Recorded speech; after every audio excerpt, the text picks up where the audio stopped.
There he is. I'd never have seen him without the radio signal.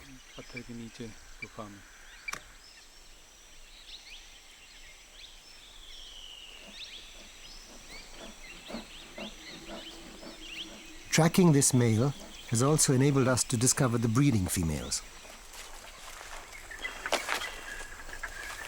There's one close to the cave where he's lying up. She's another one of 52's daughters, called Judy.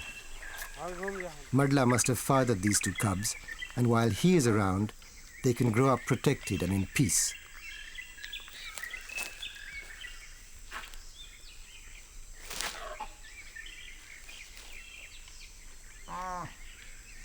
Back at camp, Joanna feeds an orphan Nilgai antelope that we recently adopted.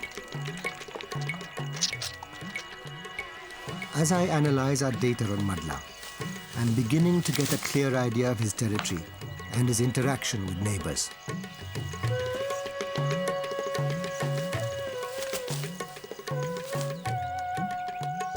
He marks his boundaries intensively by leaving his body odor, scraping and spraying.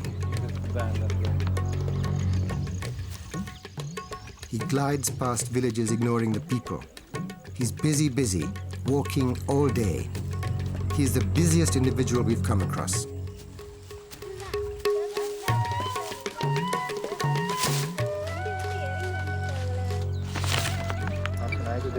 He's so much on the go that it's a challenge to keep pace with him, even with my sophisticated equipment.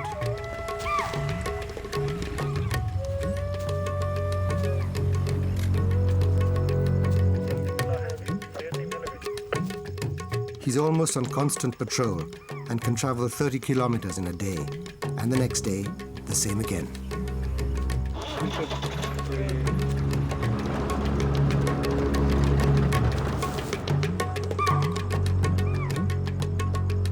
We found that he walks right by our camp on a regular basis, but this is as far west as he goes. So Madla, it seems, never goes into the territory of the female whose cubs were killed in the west of the park.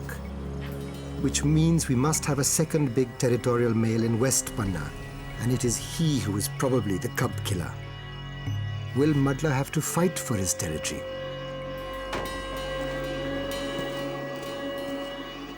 And sure enough, here are fresh bug marks. They're not Madla's. They're the biggest we've seen. They're very distinctive with thick hairs on the front pads. We call this male hairy foot. This male tiger proves almost impossible to see, let alone catch and collar. But this is where Joanna's photography is invaluable.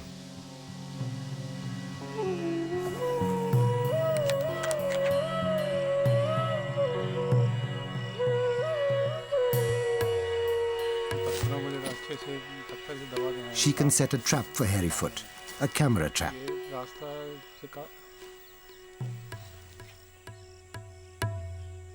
Although Hairyfoot is an elusive male, we know one of his regularly used routes. So with a remote-controlled camera, she may be able to get a picture of him. We will have to wait and see.